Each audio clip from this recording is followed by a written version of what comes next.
हैदराबाद शहर की ये a famous recipe, definitely definition authenticity. मटर पनीर खाके हो गए होंगे बोर, हैदराबाद पनीर खाके सब बोलेंगे वन्स मोर वन्स मोर। कसा वाटला माझा छोटासा रॅप नंतर कमेंट करून नक्की सांगा। पण आधी ही रेसिपी पाहून घ्या। ही भन्नाट रेसिपी म्हणजे आनंददायी हिरवा रंग व क्रीमनं भरलेली जाडसर करी याचं उत्तम मिलन। रेसिपी बनवण्यासाठी काय काय सामान लागतं आपण पाहूयात आणि डिशही बनवून घेऊयात। चला तर मग सुरू करूयात। सर्वात आधी कढईत 2 मोठे चमचे तेल घ्यायचं आहे। हे तेल गरम झालं की त्यात मोठा कांदा बारीक चिरून परतवायचा आहे। मूठभर पुदिना पाने, पालक व कोथिंबीर देठासहित भाजून घ्यायची आहेत। पालक व कोथिंबीर याशिवाय हैदराबादी डिश ही असंभवच। म्हणूनच फुल ऑफ ग्रीन फॉरेस्ट ती हॉटेलमधली हंडी डोळ्यांसमोर येते। आली की नाही तुमच्याही?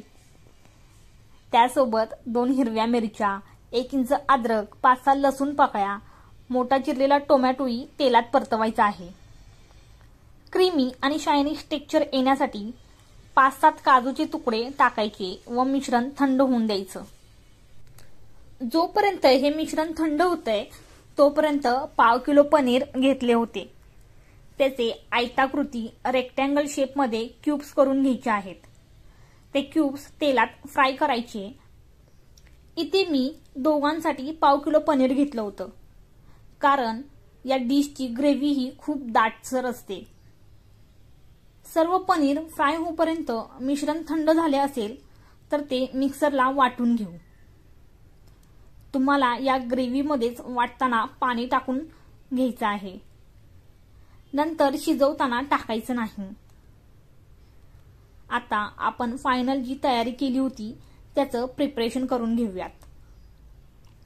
इथे कढई बदलण्यात आली आहे, कारण माझ्या आहूंना कढईत पनीर फ्राय करताना ती काळी वाटत होती आणि आहोच रेसिपी बनवत होती। पण नंतर मी कढई घासायला लावली तो भाग वेगळाच, त्याच्याबद्दल डोंट मेन्शन। पण तुम्ही असे अजिबात करू नका, त्याच कढईत बनवले तरी चालेल। आपण भांडी घासायचा विचार करायचा बाबा। असो, जोक सपाट। नवीन कढईत 12 भानगडी 12 मसाले जिरासहित नाचवायचे। त्यानंतर त्यात वाटलेलं कुटाणं मिक्स करून शिजवायचं। मसाल्यांमध्ये 1 चमचा हळद, 1 चमचा कोरिएंडर पावडर, तिखट व अर्धा चमचा गरम मसाला टाकून तेल सुटेपर्यंत मसाले परतवायचे। चवीनुसार, स्वादानुसार मीठ टाकून फ्राय केलेले पनीर ग्रेव्हीमध्ये तरंगाला ठेवायचे।